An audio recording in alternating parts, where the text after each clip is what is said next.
Oigan, y esta mañana le damos la bienvenida al doctor Sergio Tena. Él es médico hematólogo para platicar del Día Mundial del Cáncer de Sangre. Muy buenos días, doctor, bienvenido. Buenos días. Gracias por la invitación. Hola, buenos días. Cuéntenos un poco, porque sabemos que ha habido muchos casos, este año siempre, pero este año se ha detectado muchos casos justo de algún tipo de leucemia.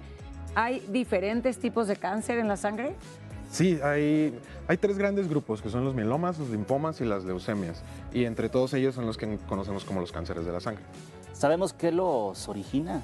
Realmente no hay una sola causa, así como hay unas enfermedades que sabemos que o es una bacteria o es algo específico. Pero aquí no hay una sola causa, sino son como diferentes cosas acumuladas. Y le decimos la hipótesis del doble golpe. Que quiere decir que puedes tener como algunas genes que están alterados ya desde el nacimiento y durante la vida van acumulándose diferentes daños en el ADN que son los que originan la enfermedad. Pero una sola causa no hay. Más allá de las causas, ¿cómo podemos entonces identificar que tengo que irme a hacer un chequeo? Digo, más allá de que nuestra responsabilidad es estarnos checando constantemente, Claro. pero ¿cuáles serían los primeros indicadores y cuáles serían entonces también esos primeros estudios y esas primeras visitas a qué médico? Sí, justo son bastante, les decimos silentes, porque no hay como un síntoma específico, sino son cosas muy inespecíficas. Y como se originan en la sangre, pues están en todo el cuerpo, ¿no? Principalmente, enfocándonos a los tres grandes grupos, los linfomas se caracterizan por el crecimiento de los ganglios. Ya saben que tenemos ganglios en axilas, cuello, entonces empezamos a ver cómo van aumentando de tamaño. Que a veces puede ser por otras causas, ¿no? Principalmente infecciosas, como una enfermedad de la garganta, una infección de la garganta nos puede incrementar los ganglios.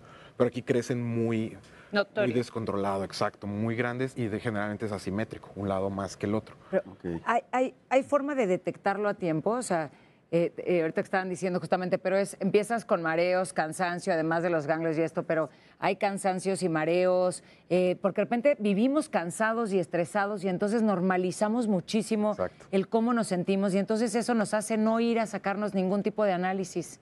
Sí, ese es como el principal problema con los cánceres hematológicos, que decimos, bueno, estoy cansado porque salí tarde, porque estoy atorado en el tráfico una hora, pero realmente lo principal es como decías, Gonzalo, es estarnos checando, por lo menos una vez al año. Y estas enfermedades generalmente no, como son muy inespecíficos los síntomas, pues son silentes, como decía, entonces no las detectas hasta que haces una biometría hemática. ¿Hay edades para irse a hacer el chequeo, por ejemplo, después de los 40, después de los 50? Incluso hemos visto niños, niñas que también padecen este tipo de cáncer, ¿no? Sí, justo en la infancia, en los niños, la leucemia linfoblástica aguda es el cáncer más común de todos. Afortunadamente, como son niños, pueden recibir dosis más altas de tratamiento, es más probable la curación en ellos. Doctor, a mí de verdad el cáncer es un tema que, no sé, como que me angustia mucho porque digo, no puede ser que con tantos avances en la medicina no se pueda encontrar algo para prevenir, para evitar esa, o para erradicarlo de manera ya general, no que tengas que pasar por todo un proceso de radioterapia o quimioterapia. ¿Por qué? ¿Qué sucede con las células o por qué no se ha podido avanzar en ese...? Sí, eso es súper interesante porque realmente generalmente el cáncer no es solo, como decía, no es un solo daño, sino son muchos daños que va teniendo la célula en el ADN y vamos desarrollando tratamientos o formas de detectar, pero solamente un gen de estos enfermos. Pero como son muchos, podemos tratar este gen y dejar los otros descubiertos. Entonces, por eso no hay una sola terapia que nos abarque todos los diferentes blancos específicos. Y un poco regresando a estos cánceres hematológicos y hablando de los niños, por ejemplo, ¿cómo podemos darnos cuenta que nuestro hijo, porque ahí lo que decía ahorita Antonio, que hay que hacernos un estudio cada cuando, pero a los niños no se los hacemos, a los niños casi nunca tenemos un examen de sangre en niños, a menos que sea ya algo que ya no puedas más, ¿no? ¿Qué sería lo que tendríamos que estar pendientes, doctor? En los niños generalmente lo más escandaloso, si le decimos, es cuando bajan las plaquetas. Porque cuando bajan las plaquetas la sangre no coagula y empieza a haber hemorragias distintas. Y vemos que incluso los niños, y eso es súper común en los niños con leucemia, lloran y la cara se les llena de moretones. Y es cuando puedes empezar a sospechar, sus plaquetas a lo mejor están bajas. O hemorragias espontáneas que están cepillando los dientes y empieza como una hemorragia. Moretones espontáneos, que realmente no se cayó el niño y ves que se está llenando de moretones. Y aparte los niños los vemos jugar todo el día, ¿no? Y si de repente ves que no está jugando o algo, es cuando ya podemos empezar a sospechar. Y regresando a la pregunta de Antonio, sería entonces, ¿cada cuándo nos tendríamos que hacer un análisis? O sea, porque yo entiendo que por lo menos una vez al año tenemos que hacernos un chequeo, pero ¿desde los cuántos años? De toda la vida. Realmente hay algo que le decimos la consulta del niño sano y también los niños tienen que ir a su chequeo anual por lo menos. Ver que el crecimiento esté bien, ver que pues, prácticamente todo esté bien. Y nosotros los adultos hasta los 40 años es por lo menos una vez al año, después de los 40 es 2 veces al año. Ah, o sea, yo ahorita tengo que ir casi 3. Se acumulan. En caso de tener alguno de estos síntomas o indicadores que nos has estado diciendo, ¿a dónde hay que asistir, a dónde hay que acudir? ¿Con qué tipo de médico? El médico familiar o el de primer contacto es lo ideal.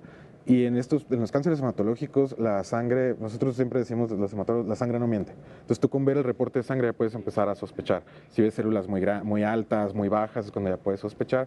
Y generalmente los médicos de primer contacto mandan directo con el hematólogo. Biometría hemática. Esa es la que sería que nos tendríamos Exacto. que hacer todo el tiempo, o sea, cada año o cada 2 veces al año y a mi edad 3. Y además qué importante en los niños y las niñas, porque muchas veces podemos confundir, bueno, lloró o se golpeó y entonces se golpeó la cara, entonces, bueno, creemos que es normal y no estamos acostumbrados a hacerles, como dice Paulina, un examen de sangre a los niños y las niñas. Sí.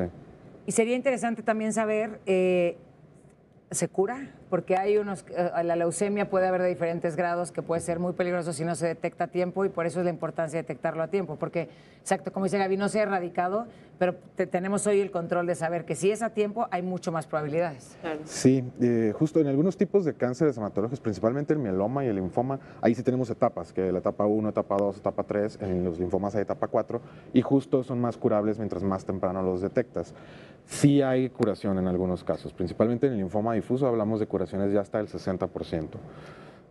En algunas otras, como las leucemias agudas, no todos se curan, ahí las tasas de curación son más bajas.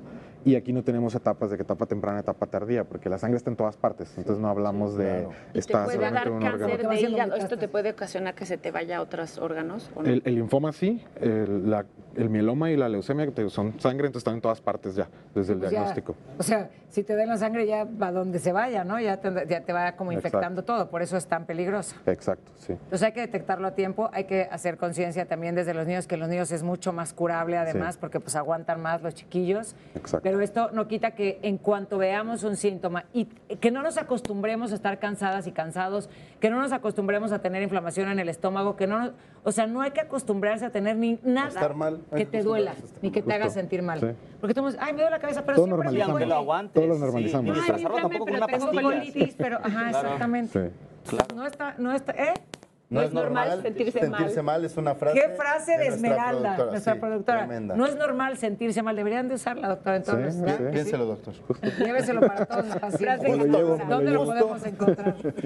Yo tengo mis redes sociales y estoy justo como gerente médico para un laboratorio que se llama Astellas Pharma.